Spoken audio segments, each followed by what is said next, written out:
Kate Middleton leads nation in emotional silence on Armistice Day with touching message. The Princess of Wales is at the National Memorial Arboretum in Staffordshire, where she is taking part in a service of remembrance to mark Armistice Day today. The Princess of Wales has led the nation as it fell silent at 11 a.m. to remember the war dead at an emotional event today. Kate is at the National Memorial Arboretum in Staffordshire to mark Armistice Day, where she laid wreath for the first time and met the families of serving military personnel as well as veterans. Kate, wearing a black hat and a long black coat with two poppies on the lapel, walked to the Armed Forces Memorial 4th Service, the first she has attended at the Arboretum. The crowd stood as she arrived to take her seat for the service, which featured a reading of a specially commissioned poem by the Arboretum's poet-in-residence, R.G. Manuel Pillai, which the palace said reflects the importance of personal connections, experiences and bonds that are formed through military service, and are themes close to Kate's heart. The service also featured performances by talent in the ranks and black voices.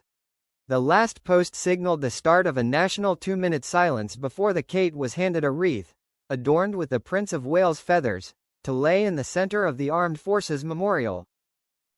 Watched by the crowd, which included veterans and their families, Kate stepped forward to lay the large wreath before appearing to take a moment of reflection and then returning to her seat.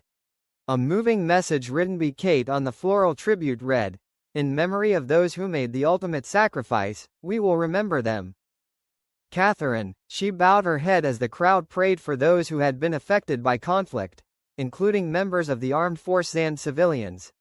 After the service of remembrance, the princess visited the memorial wall, where she was introduced to Squadron Leader Beth Long and her daughters Scarlett and Sophie, the family of Squadron Leader Mark Long, who died in a Spitfire crash during Battle of Britain Memorial flight duties in May 2024.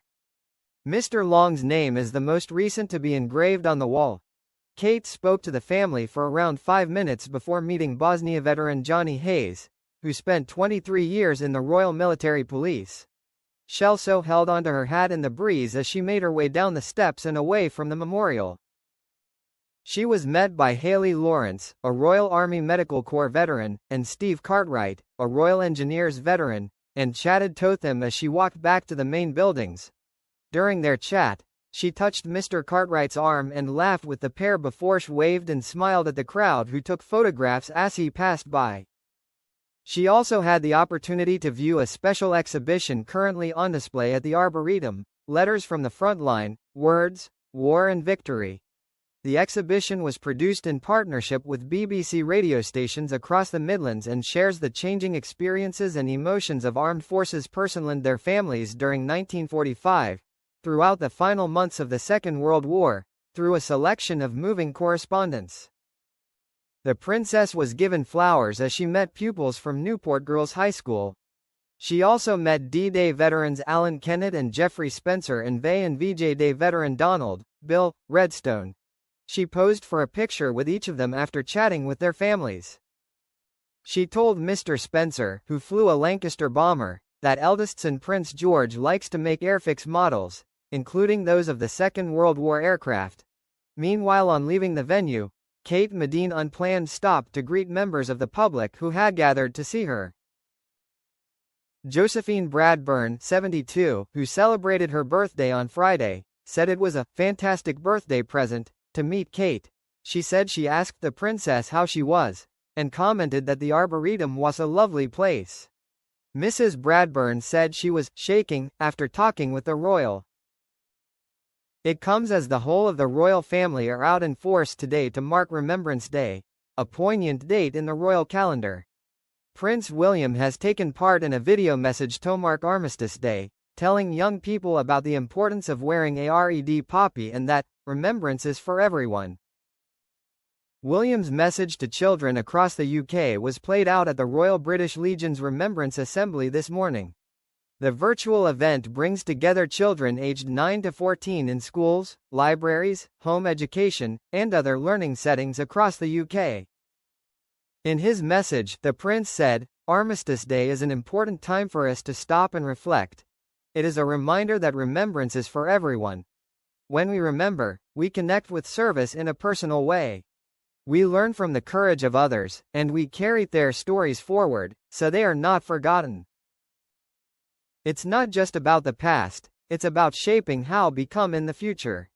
Remembrance teaches us empathy, resilience, and responsibility. And when we wear a red poppy or take a moment of silence, we are saying, thank you. We have not forgotten, and we will not forget. Meanwhile, Queen Camilla marked Armistice Day today by jumping on board a train as she took part in a Poppies to Paddington initiative.